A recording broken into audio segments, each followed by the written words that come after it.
Mater, another man used to warmer climes. Together with his wife Yvonne, he's come over from Kenya, where of course he's dominated the Kenya Safari so often. He's won it 5 times. But here in the Nissan he started very steadily, but he has described these stages as slippier even than the Mount Kenya mud, and that's saying something.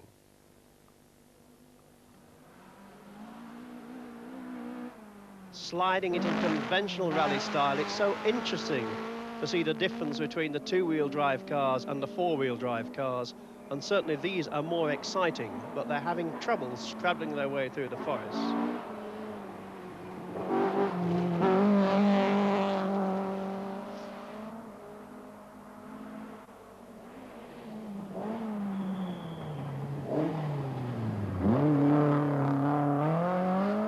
This is Bertie Fisher, the 34-year-old Northern Ireland star.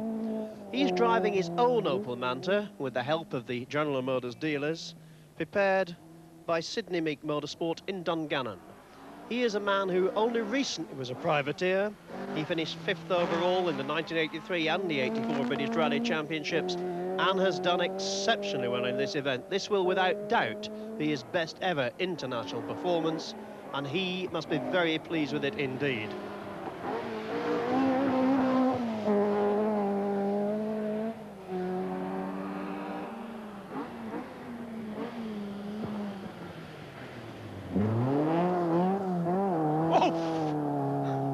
That was a problem.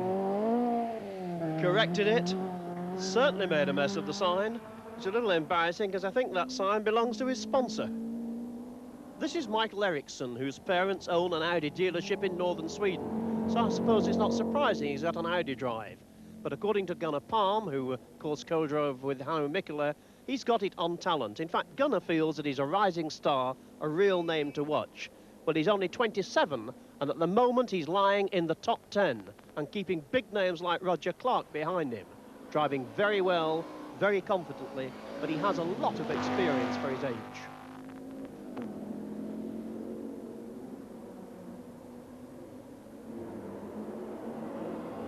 Keeps this top 10 place, it will mean that there are no fewer than 3 Audis in the top 10.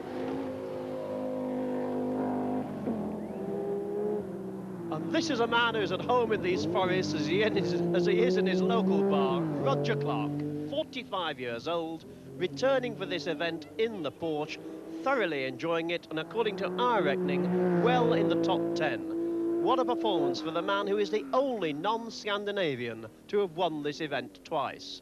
A big grin all the time. I was talking to Jim Porter, who of course is running this rally, who is his old co-driver. He said, the old boy will be there at the end and I'll have a pint ready for him. And Roger looks as if he's well on his way to that pint and the celebration which he deserves.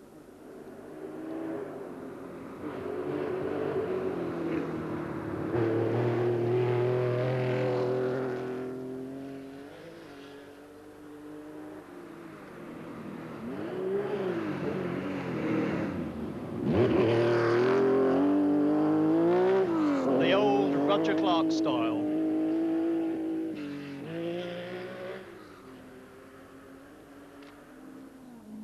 Now this is Mark Lovell in the Citroën Visa.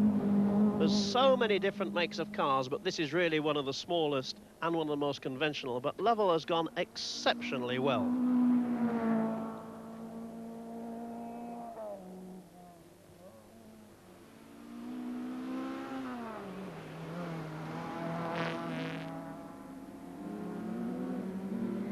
Mark Lovell from Axbridge in Somerset, one of the young drivers in this event, only 24 years old, and putting up a very credible performance indeed.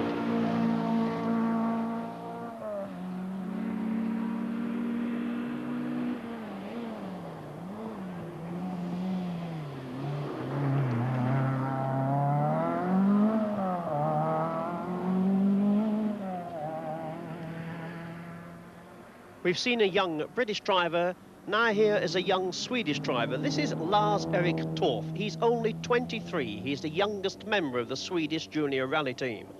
You may have seen on BBC television last night the Swedes train their young tennis players. Well, they train their young rally drivers too. But it's encouraging to note that Britain has rising stars too. This is Di Llewellyn, perhaps our most promising newcomer. He's only 24 years old, he's a farmer from Haverfordwest, but this is his first ever RAC rally.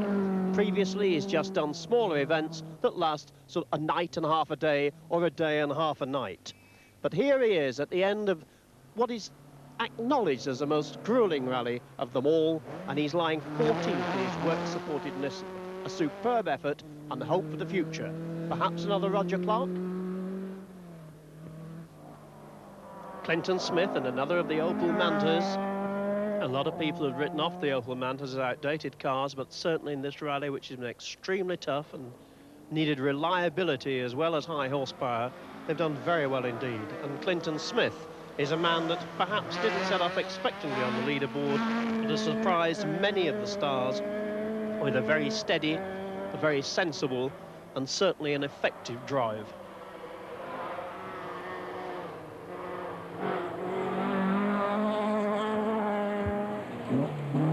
Chris Law, the 40-year-old director from Leeds in an Audi Quattro. He's had his share of problems, Chris Law, but he's still going and going well.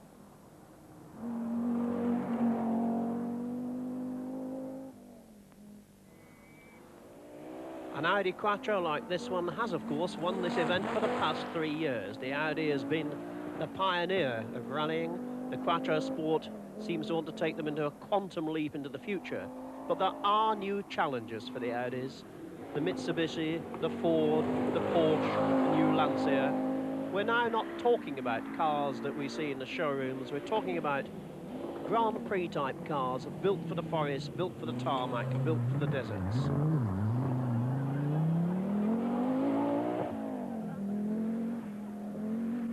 Well, ever since the Lombard RAC went into the forest, it's been dominated by the Scandinavians, and here we go again. First, second and third. It's obviously something in the water, but what a stunning finish. Just 40-odd seconds between first and second runners after 5 days and 2 nights of dicing amongst the trees.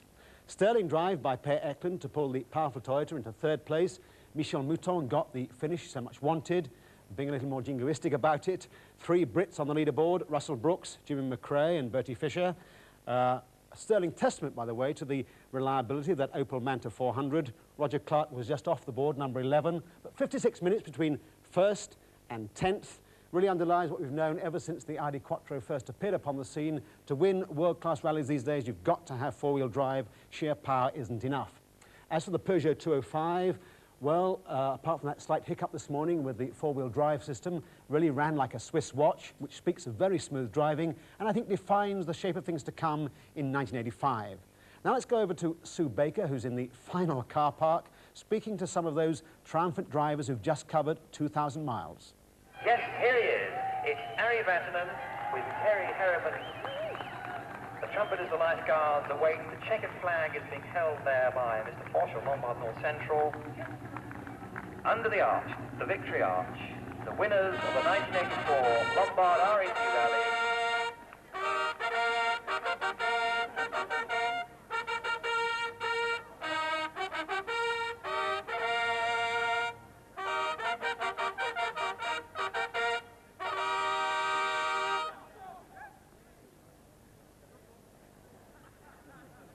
Congratulations, it's Ari Vatanen and Terry Harriman who've won this year by 41 seconds after 3 very, very hairy stages in Locarno, which kept us all guessing right the way through to the end. A magnificent win, 3 times in a row for Peugeot, for Ari Vatanen and for Terry Harriman. Ari, can you talk about the dramas in the closing stages where the car rolled, you also had trouble with the drive shaft? What happened? Well, I mean, I did the thing I shouldn't have done. That was the one I was consciously trying to avoid. I mean, going off the road with that sort of lead when you are about to win the rally. But anyway, I don't know whether I was, one would say lack of concentration, I felt I was being foolish. I just went off the road and we lost 5 minutes. But luckily we managed to push it back on its wheels and we managed to regain the lead. And then we had the problems with the transmission.